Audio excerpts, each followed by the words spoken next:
سبق آغاز ہو رہا ہے اور ہم نے 118 آیات سورہ اعراف کی پڑھ لی۔ اعوذ باللہ من الشیطان الرجیم، بسم اللہ الرحمن الرحیم۔ فغلبوا هنالك وانقلبوا صاغرين وألقي السحرة ساجدين قالوا آمنا برب العالمين رب موسى وهارون قال فرعون آمنتم به قبل أن آذان لكم إن هذا لمكر مكرتموه في المدينة لتخرجوا منها أهلها فسوف تعلمون لأقطعن أيديكم وأرجلكم من خلاف ثم لأصلبنكم أجمعين قالوا إنا إلى ربنا منقلبون وما تنقم منا إلا أن آمنا بآيات ربنا لما جاءتنا ربنا أفرغ علينا صبرا وتوفنا مسلمين۔ صدق اللہ۔ عزیز ساتھیوں، تمام حمد و ثنا، تعریف و توصیف اس رحیم و کریم رب کے لیے جس کا رحم اور کرم آپ اور ہمیں کھینچ لایا ہے اپنے گھر۔ اس کے بعد لاکھوں کروڑوں درود و سلام اس نبی مہربان پر جنہوں نے اللہ رب العزت سے حق کو پا کر ہم تک حق پہنچانے کا حق ادا کیا۔ عزیز ساتھیوں، نامہ پارہ ہے، سورہ اعراف ہے اور کشمکش چل رہی ہے موسیٰ علیہ الصلوۃ والتسلیم کی فرعون کے ساتھ۔ ہم دیکھ رہے ہیں کہ قرآن مجید کے اندر سب سے زیادہ جو تذکرہ ہوا وہ فرعون اور موسیٰ علیہ السلام کا ہوا، کیونکہ کشمکش ہے حق اور باطل کی۔ باطل جتنی بھی قوت کے ساتھ کھڑا ہو، حق کے اہل حق اگرچہ تھوڑے ہی کیوں نہ ہو، تنہا ہی کیوں نہ ہو، کہ لازم ہے قرآن کے اصولوں کے مطابق کہ اس کو کھڑا ہونا ہے باطل کے مقابلے کے اندر۔ یہ مسلسل کشمکش ہے۔ ہم نے پڑھ لیا اور سن لیا کہ موسیٰ علیہ السلام ایک بڑے عرصے کے بعد مصر میں داخل ہوئے اور فرعون سے کہا کہ چھوڑ اس ساری باتوں کو اور اللہ پر ایمان لیا اور بنی اسرائیل کو میرے ساتھ روانہ کر دے۔ اب وہ تو سمجھ رہے تھے کہ یہ شاہی خاندان میں پلا بڑھا ہے تو یہ نعم و نعمتوں کے اندر پلا ہوا ہے، یہ کوئی عہدہ مانگے گا، لیکن یہ تو اور ہی بات کر لی اور ساتھ یہ بھی بتا دیا کہ میں نمائندہ ہوں اس رب کا جو سارے جہانوں کا پروردگار ہے۔ یہ بڑے چھپے کی بات تھی کہ ہم تو خدا تو ہم بنے ہوئے ہیں، یہ کس خدا کی بات کر رہا ہے؟ اب اس کی کاغذ چھا تو اتنے بڑے دعوے کر رہا، دکھا تو صحیح کیا ہے تیرے پاس؟ تو رب کی طرف سے نمائندگی کا اعلان کر رہا ہے، کوئی تو چیز لایا ہوگا۔ چھڑی پھینکی تو اس اژدہا بن گیا اور بغل سے ہاتھ نکالا چمکتا ہوا، تو یہ کہا کہ اچھا یہ تو جادو ہے، چلو بھائی اس کو ذرا روکو اور جادوگروں کو اکٹھا کر لو۔ اب سارے جادوگر اکٹھے کر لیے اور جادوگروں کے ساتھ مقابلہ شروع کر دیا۔ تو اللہ نے کہا موسیٰ اپنی لاٹھی کو پھینکیے۔ جو بھی لاٹھی پھینکی وہ جو سارے سانپ انہوں نے بنائے ہوئے تھے لاٹھیوں کے رسیوں کے، وہ سب کے سب نکل لی۔ تاریخ بتاتی ہے، اس طرح یہ قرآن بتا رہا ہے، مورخین نے اس کے بارے میں کھنگالا ہے۔ یہ بات یاد رکھیے کہ قرآن مجید پر دنیا بھر کے لوگوں کی نظریں ہیں، ہم صرف ہماری نظریں نہیں، مسلمانوں کی نظریں نہیں ہیں اس قرآن میں. یہ سب سے بڑی بد نصیبی کی بات. آج ہم نے تحقیق کے دروازے اپنے لیے بند کر لیے. آج اس امت مسلمہ کی نظریں قرآن پر نہیں ہیں، لیکن دنیا کے کفر کی نگاہیں اس قرآن کے اوپر ہیں. وہ قرآن کی ہر بات کا نچوڑ نکالتے ہیں، اس کی تشریح کرتے ہیں، اس کے پیچھے جاتے ہیں کیا ہے کیا نہیں. آخر لوگوں نے اس کی تاریخ کھنگال نکالی کہ وہ کیا تھا جب وہ دور تھا، فرعون کیا تھا، فرعون کا نام کیا تھا، وہ پورے حصے نکال کے رکھ دی کہ فرعون وہ فرعون فلاں فلاں فرعون تھا.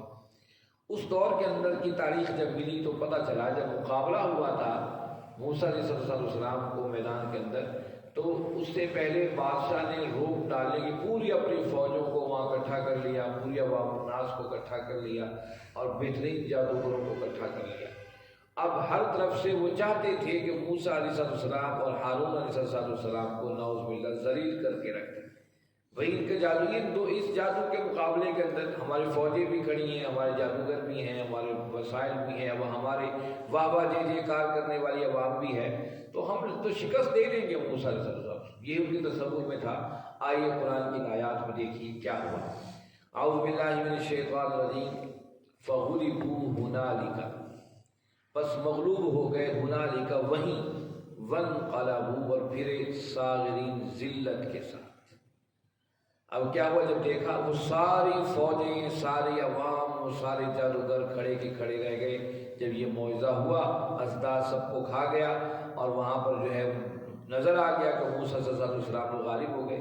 فغلبوا ہنالک، قرآن نے کہا کہ بس وہیں پر ان کی ذلت کا آغاز ہو گیا اور وہ پلٹے صاغرین ذلت کے ساتھ. ان کا منہ اٹھا کے ان کے پاس جینے کا بھی سامان نہیں رہا. عوام کے منہ بھی نیچے ہو گئے، فوجیں بھی سر جھکا کے کھڑی ہیں، کیا کریں، ہر چیز سامنے نظر آ رہی ہے کہ جو غلط ہے وہ صحیح ہے. وَأُلْقِيَ السَّحَرَةُ سَاجِدِينَ. اب یہ سارا منظر جادوگر بھی دیکھ رہے تھے. وَأُلْقِيَ السَّحَرَةُ، ڈال دیے جادوگر ساجدین اپنے سر سجدے کے اندر. جو ہی دیکھ جادوگر تو ماہر تھے وہ اپنے کام کے، وہ ماہر ترین بندے اکٹھے کیے تھے. خود قرآن بتاتا ہے ماہر بندے اکٹھے کیے تھے. جو شخص کسی فیلڈ کے اندر ماہر ہو اور اس کے اندر کوئی اس سے بڑا ماہر مل جائے، فطرتی طور پر اس کے سامنے اپنی معاملے کو سرنڈر کر دیتا، گرا دیتا، تسلیم کر لیتا. اب جب جادوگروں دیکھا یہ تو سارا سسٹم تو یہ کچھ اور ہی ہے، ہم نے تو اپنی جادوگری دکھائی جو موسیٰ علیہ السلام کے پاس جادوگری نہیں.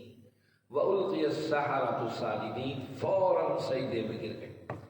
قالوا آمنا برب العالمین، پکار اٹھے آمنا، ہم ایمان لے آئے، برب العالمین، سارے جہانوں کے رب پر، رب موسیٰ و ہارون، موسیٰ اور ہارون کے رب پر ہم ایمان لے آئے. یہ ہے وہ چیز کمال کی. یہی وہ تھوڑی دیر پہلے کہہ رہے تھے کہ ہمیں کیا ملے گا. بادشاہ کے پاس آ کر کہہ رہے تھے اچھا ہم جیت گئے تو کیا ملے گا. اس نے کہا پیسہ بھی ملے گا، مقرر بھی بناؤں گا، کرسی بھی دوں گا. لیکن کیا ہے جب حقیقت حال واضح ہو گئی تو نقشہ ہی بدل گیا. یہ ہے وہ اصل ایمان، یہ ہے مومن کی جمع پونجی. اگر اس کے ہاتھ آ جائے پھر ساری دنیا اسے ہیچ نظر آتی. یہ وہ مقام ہے جس کو اقبال نے خود ہی کہا ہے. یہ خود ہی جب جاگ جاتی ہے بندہ مومن کی، پھر ساری چیزیں ہیچ نظر آتی، پھر دنیا کی ساری طاقتیں اس کے سامنے زیرو ہو جاتی ہیں اور اسے اللہ کے علاوہ کوئی طاقت نظر نہیں آتی. اب جادوگر فوراً پکار اٹھے گا موسیٰ اور ہارون کے رب پر، اور سارے جہانوں کا رب ہے، اس پر ایمان لائے. قال فرعون، اب فرعون بولا آمنتم بہ قبل ان آذن لکم، اور تم نے ایمان لے آئے، تم لوگ ایمان لے آئے بہ قبل، اس سے پہلے ان آذن لکم، میں تمہیں اجازت دیتا. ان ھذا لمکر مکرتموہ فی المدینہ، ان ھذا بھی یہ سارا کا سارا مکر تمہارا مکر ہے، مکر تموہ جو تم نے مکر کھیلا، فی المدینہ اس مدینے شہر میں قبضہ کرنے کے لیے، لتخرجوا تاکہ تم نکال دو منہا اہلہا اس کے رہنے والوں کو، فسوف تعلمون پس ان قریب تم جان لو گے میں تمہارے ساتھ کیا کرنے والا. اب دیکھیے جس وقت بھی جو مد مقابل باطل ہوتا ہے اسے جب کوئی جواب نہیں سوچتا تو اس کے آخری جواب یہ ہوتا ہے اقتدار میرا چھیننے کے لیے آیا. آپ دیکھ لیجیے پورے معاشروں کے اندر، یہ پاکستان دنیا بھر کے ہر معاشرے کو لے لیجیے، جب بھی حق والے حق لے کر اٹھیں گے، سچائی کی بات کریں گے اور جواب نہیں آئے گا حکمرانوں کو، سمجھیں گے کہ ہمارے تخت پہ قبضہ کرنا چاہتا ہے، بس ہمارے اقتدار کو چھیننا چاہتا ہے. اقتدار کو جب اقتدار کے خطرے کی بات کرتے ہیں صرف بادشاہ نہیں ہلتا ہے، بادشاہ کے وزیر و مشیروں کو پتہ لگتا ہے کہ ہماری کرسیاں بھی ہل گئی اور ان سے جڑے ان جو ہے چاپلوس جو ان کے ساتھ ہوتے ہیں، ان کے جو ہے بندے ہوئے لوگ ہوتے ہیں، انہیں بھی خطرہ پڑ جاتا ہے۔ اگر ہم نے حق کا ساتھ دیا تو ہمارے سارے معاملے ختم ہو جائیں۔ اس ملک میں کیوں نہیں اسلام کا نظام آتا؟ اس کی وجہ کیا ہے؟ مسجدیں بھری ہوئی ہیں، قرآن کی تلاوتیں پہلے سے زیادہ ہو رہی ہیں، نوجوانوں کے چہروں پر داڑیاں سجی ہوئی ہیں، آپ دیکھ لیجیے۔ میں تو نہیں دیکھا اس پورے سال کے اندر کہیں بھی میں کسی شادی میں شریک ہوا ہوں کسی نوجوان کے چہرے پر داڑھی نہ ہو۔ میں تو ہر نوجوان کو دیکھتا ہوں، ایک ایسی فضا بن چکی۔ ہم سب چاہتے ہیں، پھر کیوں نہیں اسلامی نظام آ رہا؟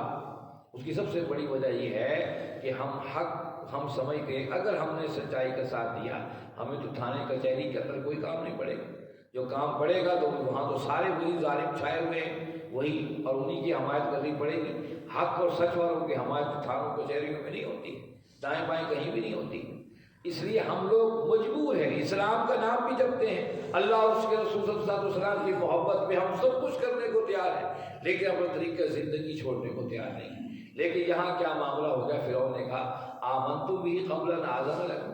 گویا کہ فرعون سمجھتا تھا ساری جو رایا ہے میری مٹھی کے اندر ہے۔ اس نے کہا اچھا تم میری اجازت کے بغیر ہی ایمان لیا، میں تمہیں اجازت دیتا تو تم اس کو ایمان کو قبول کرتے، میں اجازت نہ دیتا تمہاری جرت ہی نہیں۔ ہر حکمران جس کے ہاتھ میں اقتدار ہے سمجھتا ہے میں ہی سیاست و فیض کا مالک ہوں۔ کہا اچھا ان ھذا لمکر مکرتموہ فی المدینہ تخرجوا، یہ سارے تو ملے ہوئے تھے موسیٰ صلی اللہ علیہ وسلم کے ساتھ، تمہاری پہلے سے آپس میں جوڑ تھا، ملی بھگت تھی تاکہ ہمیں نکال دو اور یہاں پر تم حکومت کرو۔ فسوف تعلمون، قریب تمہیں پتہ چلے گا میں تمہارے ساتھ کیا رویہ رکھنے والا ہوں۔ اب بادشاہ کو وہ کسیانی بیوی کھمبا نوچی والی مثال تھی، اب بادشاہ تو ذلیل ہو گیا تھا، اب ذلت کو معاملے کو برقرار رکھنے کے لیے الٹا انہی پر الزام دھر دیا کہ تم اور موسیٰ علیہ السلام ملی بھگت کے ساتھ لأقطعن أيديكم، اب میں تمہارے ساتھ کیا کروں گا؟ میں کاٹ ڈالوں گا ایدیکم تمہارے ہاتھوں کو، وارجلکم اور تمہاری ٹانگوں کو، من خلاف الٹ، ثم لأصلبنکم پھر تمہیں سولی دوں گا اجمعین تم سب، یعنی کہ تمہارا دائیں ہاتھ کاٹوں گا اور بائیں ٹانگ کاٹوں گا، کسی کے بائیں ہاتھ کاٹوں گا تو دائیں ٹانگ کاٹوں گا، مخالفت کاٹوں گا، پھر اس کے بعد تمہیں چوکوں پر سولی پہ لٹکا دوں گا۔ یہ بڑی ذلت امیز تھی۔ اور تھوڑی دیر پہلے یہی پیسہ مانگ رہے تھے، عزت مانگ رہے تھے، دولت شہرت مانگ رہے تھے، لیکن جو ایمان آیا تو انہوں سمجھ میں آ گئی۔ قالوا انہوں نے کہا انا الی ربنا لمنقلبون، جادوگروں نے کہا انا الی ربنا منقلبون، بادشاہ جو کچھ کرنا کر لے، ہم تو اپنے رب کی طرف پلٹنے والے ہیں، تیرے ہاتھوں مر جائیں گے تو بھی رب کی طرف پلٹنا ہے، تیری رضا کے ساتھ چلیں گے تو بھی رب ہی کی طرف پلٹنا ہے، دونوں ہاتھوں میں رب کی طرف پلٹنا ہی پلٹنا ہے، تو کیوں نہ ہم حق کو قبول کر کے اس کے لیے ہم جانے دے لیں، اس سے بڑھ کر بات کیا ہے؟ یہ ہے وہ چیز جو یہاں پر آیت ہمیں سمجھا رہی ہے، کھا پی کر بھی مر جانا ہے، بھوکے پیاسے بھی مر جانا ہے، دولت کما کے بھی مر جانا ہے، راستے میں خرچ کر کے بھی مر جانا ہے، مرنا تو ہے ہی ہے۔ اس مرنے کو اچھا بنا لیجئے، اس مرنے کو کامیاب بنا لیجئے، اصل میں یہ کامیابی کی سیڑھی ہے۔ پیسہ اللہ نے دیا ہے، خرچ کرنا ہے، کرنا ہی کرنا ہے، اپنی مٹھیاں بند کر کے بھی زندگی گزار کر قبر تک پہنچ جاؤ گے، اپنے ہاتھوں کو کھلا کر کے خرچ کر کے اللہ کے راستے میں پہنچ جاؤ گے، ایمان کے ساتھ زندگی گزار کر بھی رب کے سامنے پہنچ جاؤ گے، اور ایمان کو جھوٹ کے ساتھ ملوث کر کے بھی تمہیں رب کے سامنے جانا ہی جانا ہے۔ یہی بات یاد دلائی جادوگروں نے، سولی دے دو، مار ڈالو تو بھی رب کی بارگاہ میں جانا ہے، تمہاری کرسیاں سنبھال لیں، تمہاری عزتیں شہرتیں جو تم دینا چاہتے ہو، پیسہ دولت وہ بھی قبول کر لو، کر لیں، انا الی ربنا منقلبون، پھر کے تو رب کے پاس ہی جانا ہے۔ کیوں نہ ہم اس چیز کو، حق کو قبول کر کے اس کے رب کی طرف جانے کے لیے سچائی کا راستے کو منتخب کریں۔ وما تنقم منا، اور تم ہم سے انتقام نہیں لے رہے، الا مگر یہ کہ ان آمنا، کہ ہم ایمان لے آئے، بھی آیات ربنا، اپنے رب کی آیات پر، لما جاتنا، جو ہمارے پاس آ گئی، ربنا افرغ علینا، اے ہمارے رب انڈیل دے علینا ہم پر صبرن صبر، وتوفنا مسلمین، اور ہمیں موت دے اس حالت میں کہ ہم مسلم ہوں، تیرے فرما بردار ہوں، تیرے اطاعت گزار۔ پچھلی آیت میں کہا کہ انا الی ربنا منقلبون، مرنا تو ہے ہی ہے، تمہارے تب بھی تیری رضا کے پیچھے چلے تب بھی مرنا تو ہے ہی، لیکن تیرا ہم سے جو انتقام ہے اس کی سب سے بڑی وجہ یہ ہے کہ ہم نے رب کی آیات کو تسلیم کر لیا ہے، جو ہمارے پاس آ گئی ہے، اور کوئی تیرے کوئی مال نہیں لوٹا ہے، تیرے خزانے نہیں چرائے ہیں، کوئی ایسا کام نہیں کیا کہ کوئی نقصان پہنچا، سوائے یہ کہ ہم نے اعلان کر دیا ایمان لائے رب کے اوپر۔ یہی ایمان لے کر آنا، جب یہ قرآن مکہ کی سرزمین کو اتر رہا تھا، یہ بات انہیں بھی گوارا نہیں تھی، اور آج بھی دنیا کے اندر ایمان لے کر آنا قبول کسی کو نہیں ہے۔ کیوں؟ ایمان کے ساتھ شرط لگائی ہے قرآن عمل صالح، ایمان کے ساتھ پریکٹیکل زندگی کو قرآن نے لازمی قرار دیا ہے۔ خالی زبانی کلامی ایمان تو دنیا کر رہی ہے اور اس سے کوئی خطرہ نہیں۔ ابھی بھی دنوں دنیا کے اندر یہ بات پھیلی، پولیٹیکل اسلام کا جو دعویٰ دنیا کے اندر کر رہے ہیں جو مسلم، ان سے خطرہ ہے، نمازیوں سے کوئی خطرہ نہیں ہے، روزے سے بھی دنیا کفر کو کوئی خطرہ نہیں ہے۔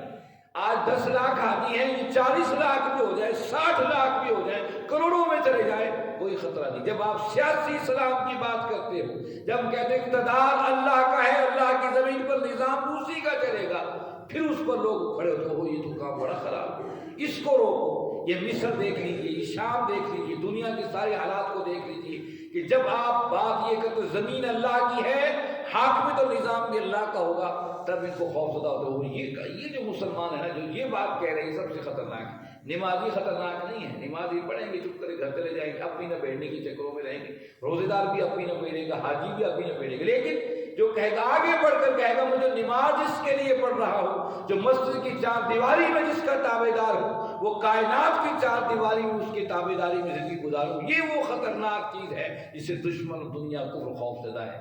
اور یہی بات وہ یہاں پر کہہ رہے تھے، بھی آیات ربنا، ہم ایمان لے آئے، تمہارے بھی ہمارے جھگڑا کوئی نہیں ہے سوائے اس بات کے ہم ایمان لے آئے جو رب کی طرف سے ہدایت آئی تھی۔ اس کے بعد رب سے وہ دعا کر رہے ہیں، ربنا افرغ علینا صبر، یہ نہیں کہا اللہ ہمیں صبر دے دے، پتا تھا کہ دشمن بڑا ہے، اس کے ساتھ مقابلہ بھی بڑا ہونا ہے۔ اب اس نے بادشاہ نے پہلے اعلان کر دیا، ایک بازو کاٹ دوں گا، ایک ٹانگ کاٹ دوں گا، پھر تمہیں سولی پہ ٹانگ دوں گا، یہ زندگی کے سارے مراحل سے تمہیں گزاروں گا، تمہیں زخمی بھی کروں گا، تمہیں جو ہے چیخو چلاؤ کو بھی صحیح، اور دنیا میں ذلیل کر کے تمہیں سولی پہ بھی ٹانگ دوں گا۔ سولی پہ ٹانگنا ذلت طویل موت ہے۔